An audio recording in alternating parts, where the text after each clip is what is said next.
Salut tout le monde. Si vous avez regardé la petite vidéo de présentation, vous savez que le sujet de la chaîne, c'est l'impérialisme moderne. Alors si vous arrivez un peu comme ça au hasard sur la chaîne, bah peut-être vous êtes en train de vous demander ce que je suis en train de baver sur de l'impérialisme à notre époque où il n'y a plus d'empire. Mais de quoi tu parles? Donc, de quoi on parle? Qu'est-ce que je mets dans le concept d'empire? Est-ce que en ce moment on vit sous un système impérial? Allez, dans ce premier épisode, on cadre tout ça pour la suite. America's pride, Europa's Human freedom, no end point. to lead. Дальнейшее движение НАТО на восток. Great again. Нельзя унижать народ, нацию. The world's a better place. Неприемлемо. What we can do Now depends on us. Je vais commencer par le côté moderne. L'idée, c'est bien de décrire l'impérialisme qu'on vit maintenant, en ce moment même. Et celui-là, il a commencé à prendre forme, en gros, après la Seconde Guerre mondiale. J'aimerais qu'on se concentre là-dessus pour deux raisons. La première, c'est que le but de cette chaîne, c'est de parler de notre époque, tout simplement. La deuxième, c'est que c'est un impérialisme d'un tout nouveau genre, l'impérialisme moderne. Il prend pas du tout les mêmes formes, ni les mêmes visages que l'impérialisme d'autrefois, ceux qui formaient les empires de l'Antiquité, du Moyen-Âge, ou même que le colonialisme des siècles précédents. Donc, moderne, c'est fait.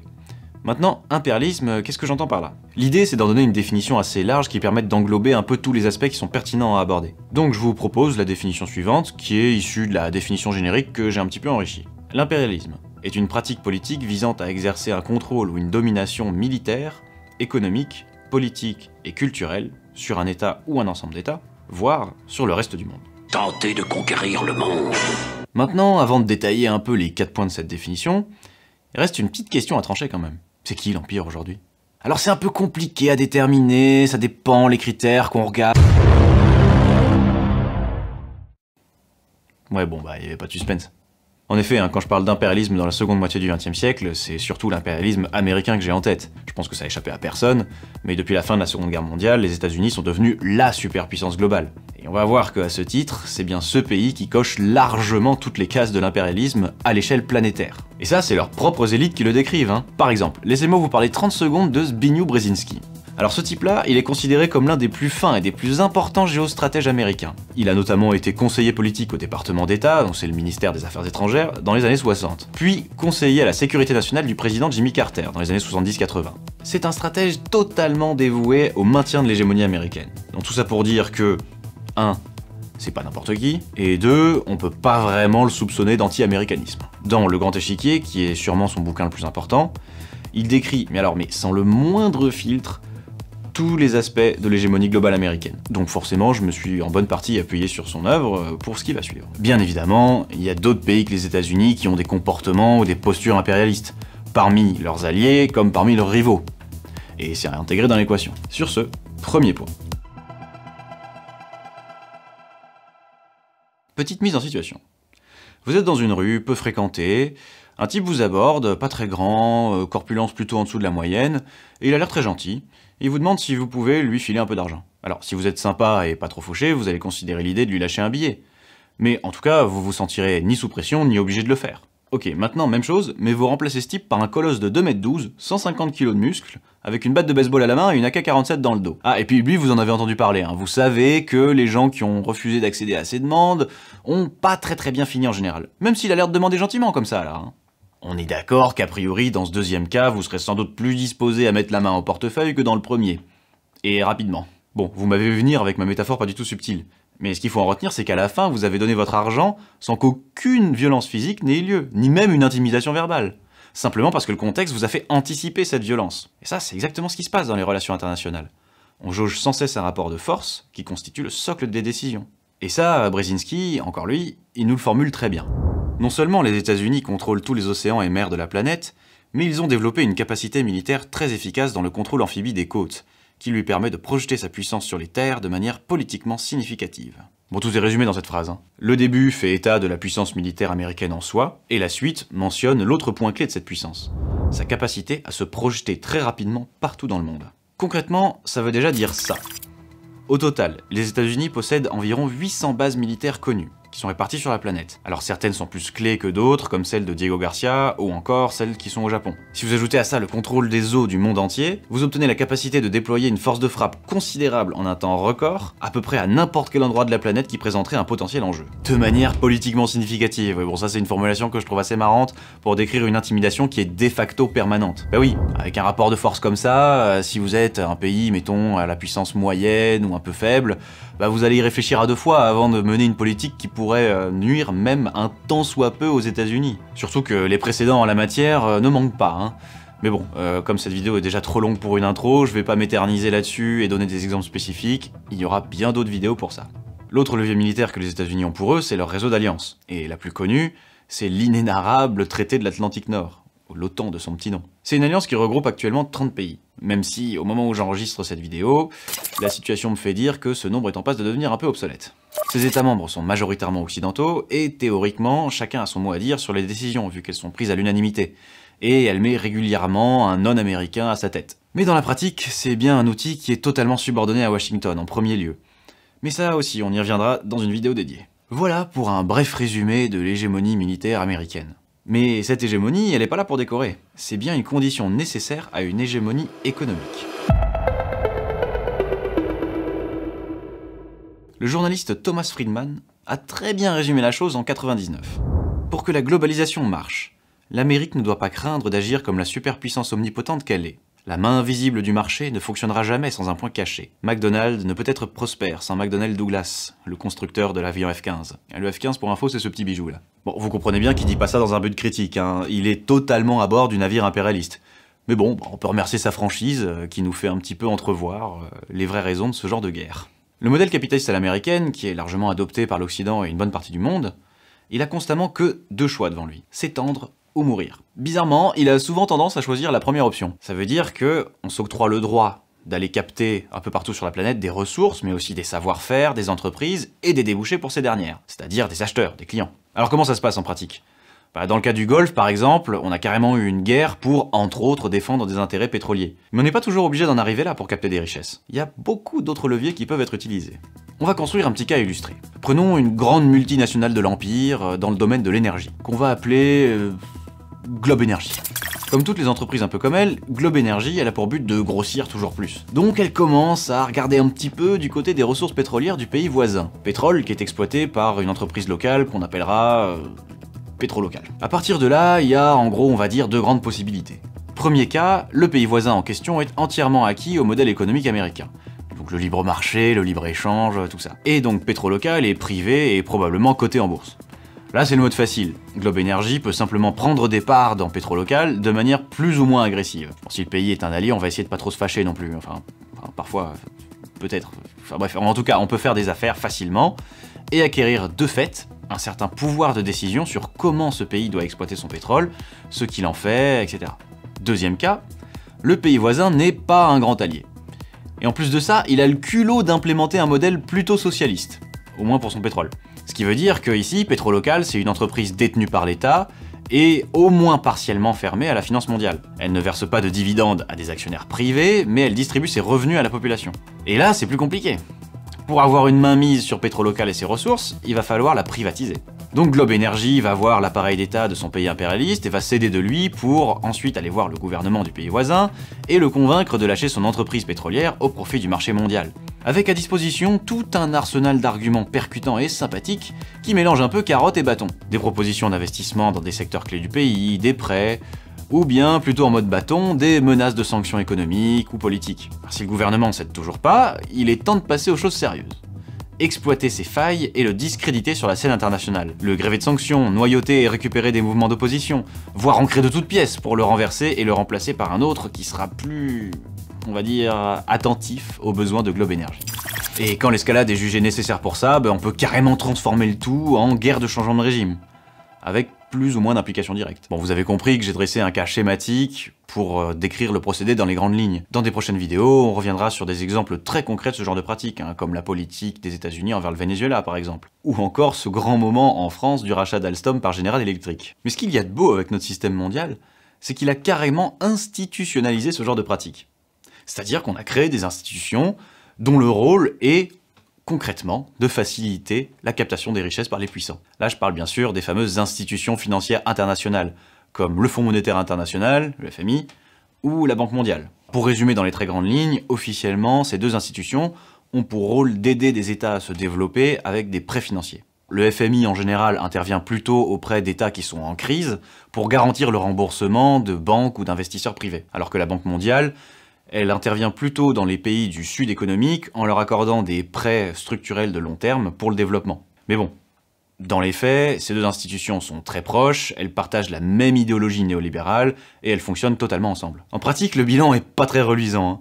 La technique du FMI, c'est d'aller voir des États qui sont en crise et de leur accorder des prêts financiers ou des réductions de dette pour s'en sortir, en échange de ce qu'on appelle des plans d'ajustement structurel. Ça, c'est du beau jargon pour dire qu'en gros, on vend le pays à la découpe via des privatisations, qu'on applique des politiques antisociales, antisyndicales, enfin voilà, tout ce qui favorise à court terme le milieu des affaires, quoi. La Banque mondiale, elle accorde des prêts structurels à des pays en voie de développement pour construire des infrastructures ou développer des projets, mais on verra plus en détail dans des vidéos dédiées que ça revient simplement à la mise en place d'un vrai chantage à la dette. À noter qu'il y a des institutions similaires qui ont vu le jour parmi les rivaux de l'Occident, comme par exemple la China Development Bank, qui se gêne pas trop pour pratiquer le même genre de choses. Bon, cette vidéo est déjà beaucoup trop longue, donc je vais pas m'éterniser sur le financement détaillé de ces machines financières. On va y revenir dans des prochaines vidéos, mais en attendant, je vous laisse avec ce que Brzezinski en dit lui-même.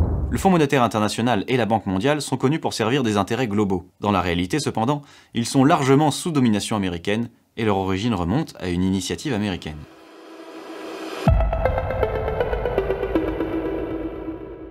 Ça, vous le savez sûrement, hein, mais à l'époque des empires coloniaux européens, un territoire colonisé était considéré comme appartenant au pays colonisateur, à peu près comme son territoire de métropole. Bon, aujourd'hui, c'est fini tout ça. Enfin, presque... Bon bref, on verra ça plus tard. Globalement, on a quitté le temps de la soumission assumée et officielle. Bienvenue dans le siècle de l'ingérence. La difficulté quand on est une superpuissance hégémonique mondiale qui détient 50% des richesses de la planète pour seulement 6,3% de sa population, c'est de maintenir cette superpuissance. Alors, on a vu le rôle du militaire là-dedans, mais ça suffit pas. On peut pas tenir indéfiniment le monde entier sous la menace militaire. Il faut avoir un certain nombre de pays avec qui on assure une proximité politique réelle. Alors, comment on fait si on veut intégrer un pays un peu intéressant dans son giron ? Pour des raisons économiques, géostratégiques ou les deux. Il y a plusieurs méthodes qu'on peut employer. La première, la plus évidente, c'est évidemment de traiter avec le pays en question, essayer de signer des accords, des traités, etc. Si le gouvernement du pays en question est plutôt favorable à l'empire de base, ça devrait bien se passer. Bon, tout ça est rarement à l'avantage des populations sur le plus ou moins long terme, mais c'est une autre histoire. Mais si le gouvernement en question est plutôt récalcitrant en fait, là, il faut essayer de déployer un petit peu tout l'arsenal dont on dispose, c'est-à-dire jeter le discrédit sur la scène internationale, menacer de sanctions économiques, de sanctions politiques, on en a un petit peu parlé tout à l'heure. Et puis rappelez-vous la métaphore du début là. Notre pays, a priori, là, il sait ce qu'il attend s'il coopère pas. Mais maintenant, imaginons qu'on tombe sur un pays un peu plus taquin qui cède toujours pas. Là, il est temps de passer aux choses sérieuses et de dégainer le changement de régime. En gros, comme le gouvernement nous plaît pas, on le renverse. Simple, basique. Ah, et peu importe s'il a été élu démocratiquement ou pas, hein. Pour faire ça, on sort l'artillerie lourde, et là les États-Unis sont des experts. L'idée, c'est d'exploiter les failles qui sont intrinsèques à tout gouvernement, et qui sont particulièrement visibles en général chez ceux de type plutôt autoritaire. Donc la répression, la corruption structurelle, la censure... Selon les cas, ces problèmes ils peuvent être réels ou inventés, mais en tout cas ils seront utilisés et amplifiés pour discréditer ce gouvernement qu'on n'aime pas sur la scène internationale, et pour entretenir des mouvements d'opposition à l'intérieur même du pays. Ces fameux mouvements, parfois, ils sont montés de toutes pièces, ou bien ils n'existeraient plus sans un soutien externe parce qu'ils sont trop marginaux, mais souvent, ils sont issus de mouvements de contestation légitimes qui ont été récupérés, détournés pour les besoins de l'Empire et gonflés à coups de millions de dollars. Et un cas d'école de cette manière d'opérer, c'est la série des fameuses révolutions de couleur qui a eu lieu en Europe de l'Est dans les années 90-2000. Autour de la table, 3 vétérans de cette nouvelle internationale révolutionnaire. Ivan Marović, 33 ans, leader du mouvement étudiant serbe Otpor, qui a fait tomber Milosevic. Giga Bokeria, 34 ans, leader du mouvement étudiant géorgien Khmara, qui a renversé Edouard Shevardnadze. Vladislav Kaskiv, 32 ans, ukrainien, leader de la révolution orange. Dernière photo souvenir avant l'arrivée du président américain. Demain, ils auront tous le privilège d'un entretien privé. On va dire à George Bush qu'il faut qu'il nous utilise pour aller démocratiser toute l'ex-URSS. La Biélorussie, l'Arménie, l'Azerbaïdjan, le Kyrgyzstan et bien sûr la Russie. Le lendemain, George Bush fera de ces nouveaux révolutionnaires présents dans le carré VIP les vedettes de son discours. Comment faire tomber un dictateur? Un film culte qui raconte l'histoire du mouvement serbe et qui a inspiré toutes les révolutions qui ont suivi. Un film produit par un Américain. Ce film, Edil l'a vu des dizaines de fois. Comme beaucoup de combattants de la liberté, il a étudié aux États-Unis grâce à une bourse offerte par le gouvernement américain. Juste retour des choses, aujourd'hui il travaille pour NDI, l'Institut national démocrate, une fondation dirigée par Madeleine Albright. Autour de cette table, les représentants des principales organisations américaines présentes sur place.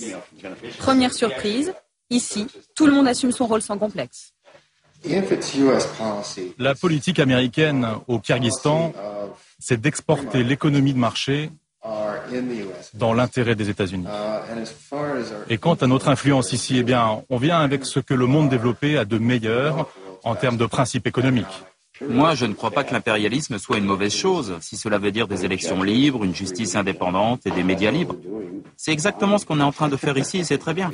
Mais si tout ça suffit toujours pas à dégager le régime en place, bah on a des méthodes plus directes et plus violentes comme un bon vieux coup d'état, comme ça a souvent été fait en Amérique latine ou au Moyen-Orient. Et puis en dernier recours, bah il reste... La guerre! Bah oui, on n'a pas entretenu une armée surpuissante pour rien non plus, faut bien que ça serve à un moment. A noter bien sûr que l'Occident n'a pas le monopole absolu de cette pratique, comme c'est particulièrement visible récemment. Mais ça aussi on en reparlera. Bon, je me répète, désolé, mais encore une fois, j'essaie de brosser rapidement le tableau, il y aura des vidéos dédiées sur tout ce que je raconte là. En fait, on fait un peu un petit sommaire dans cette vidéo. Bon, c'est pas tout ça, mais une fois qu'on a assuré une proximité politique avec un État, bah il faut l'entretenir. Il faut donc s'assurer que les élites de cet État en question soient toujours bien disposées envers notre État impérialiste. Parce que ces élites vont être le relais nécessaire de la domination pour que celle-ci soit acceptée tacitement par leur population. Alors on met régulièrement en avant toutes les similarités entre nos modèles politiques, et on emballe tout ça dans des genres de mots valises généralement vidés de leur sens, mais cette pratique, elle fait aussi partie du dernier volet de domination qui nous reste à traiter, l'imprégnation de notre culture.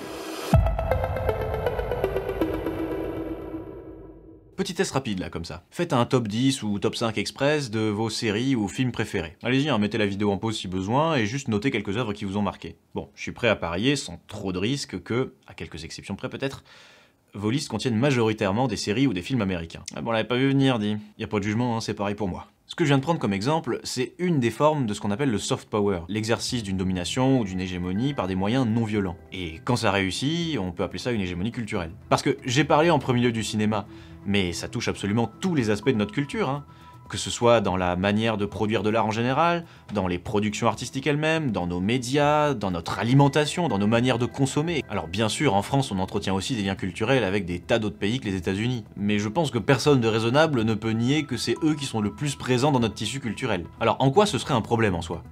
Je vais revenir 2 minutes sur le cas du cinéma pour l'illustrer. Et en particulier sur le cas des blockbusters, parce que c'est à cette branche industrielle du cinéma qu'on est le plus exposé. Notez bien que ce que je dis là est complètement indépendant de la qualité des films en eux-mêmes, parce que ça varie en général entre très bon et fond de chiottes, mais c'est pas le sujet ici. Je m'appelle Bond. James Bond. Survivre à une guerre, de devenir la guerre. Le monde se divise en 2 catégories. Ceux qui ont un pistolet chargé et ceux qui creusent. Toi, tu creuses. La première règle du Fight Club est il est interdit de parler du Fight Club. Pas qui tu es. Tu es mon fils et c'est toi le roi. Mon nom est Maximus Decimus Meridius, père d'un fils assassiné, époux d'une femme assassinée.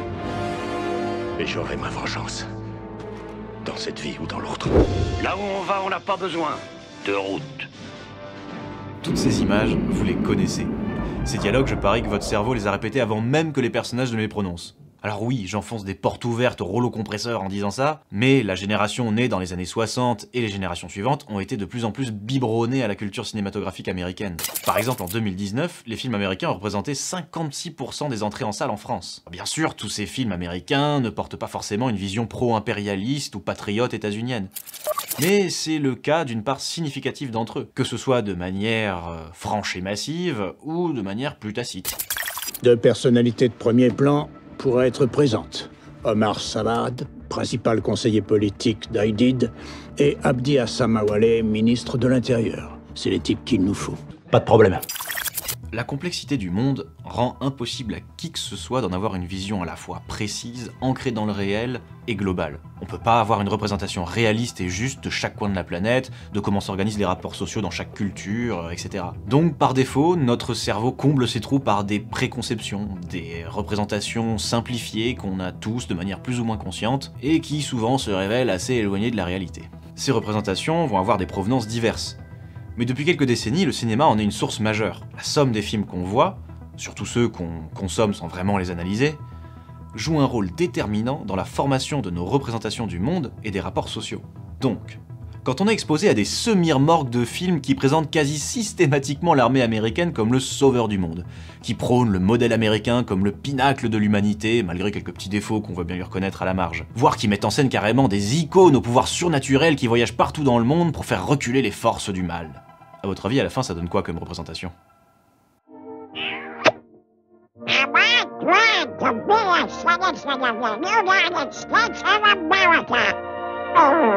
Alors non, bien sûr, personne de raisonnable ne va faire ce genre d'éloge inconditionnel aux États-Unis juste parce qu'ils regardent des films américains depuis tout petit. Par contre, le jour où aux infos, chez nous, on parle d'une intervention militaire américaine quelque part sur la planète, même si c'est à des milliers de kilomètres de chez eux, ça choquera pas grand monde. C'est passivement considéré dans l'ordre des choses. C'est entré dans nos représentations par défaut. Cette vidéo est encore une fois beaucoup trop longue, donc je m'arrête là pour cette partie, mais il y a évidemment beaucoup plus à dire. Vous avez compris le truc, vidéo dédiée plus tard, tout ça. Voilà pour la définition un peu générale et large que je vais garder à partir de maintenant pour parler d'impérialisme moderne. Alors, j'ai illustré cette définition quasi intégralement par l'exemple des États-Unis, parce que c'est la seule nation qui affiche ses ambitions, aujourd'hui, et surtout à l'échelle planétaire. C'est la seule qui en a la capacité, qui s'en est donné les moyens, et qui a intégré ce projet au plus profond de sa culture politique. Vous savez, à l'époque du colonialisme en France, on parlait de mission civilisatrice. Et bien aux États-Unis, aujourd'hui, c'est la destinée manifeste et la notion d'exceptionnalisme qui sont le moteur de la politique étrangère. Et c'est tout ça qui fait des États-Unis, en tout cas selon cette définition que je choisis, la puissance impérialiste, ou autrement dit, l'empire d'aujourd'hui. Mais en même temps, ce qui se fait de plus en plus ressentir depuis au moins quelques années, c'est son déclin, qui paraît de plus en plus inévitable. La conséquence de cet état de fait, c'est l'émergence d'un monde plus multipolaire, dans lequel des nouvelles puissances, la Chine en premier lieu, s'imposent toujours plus. Ça peut s'analyser en première instance comme un choc entre un impérialisme de l'Ouest et un impérialisme de l'Est, mais comme vous en doutez, on en reparlera avec tous les détails et les nuances nécessaires. Bon, arrivé à ce stade, il y en a peut-être qui auraient envie de me dire « Mais de quoi tu parles là avec tes histoires d'empire et de rapports de force ?» Aujourd'hui, on a des institutions internationales, on a l'ONU où les États-nations se concertent d'égal à égal, puis on a un droit international qui régit tout ça, c'est pas la foire non plus. C'est vrai. C'est vrai qu'on a un droit international. Alors comment ça se fait que dans ce cadre, tout ce que j'ai raconté puisse exister ? Eh ben rendez-vous au prochain épisode pour en parler. Et puis d'ici là, vous savez quoi faire pour pas le rater. Et sur ce, je laisse le dernier mot à Paul Wolfowitz. Les États-Unis doivent s'appuyer sur leur écrasante supériorité militaire et l'utiliser préventivement et unilatéralement. Notre premier objectif est d'empêcher qu'émerge une nouvelle fois un rival. Nous devons nous occuper suffisamment des intérêts des nations industrielles avancées, de façon à les décourager de défier notre leadership ou de renverser l'ordre politique et économique établi.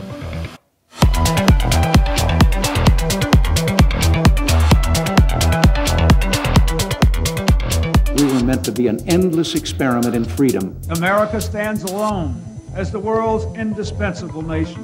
America remains the one indispensable nation in world affairs.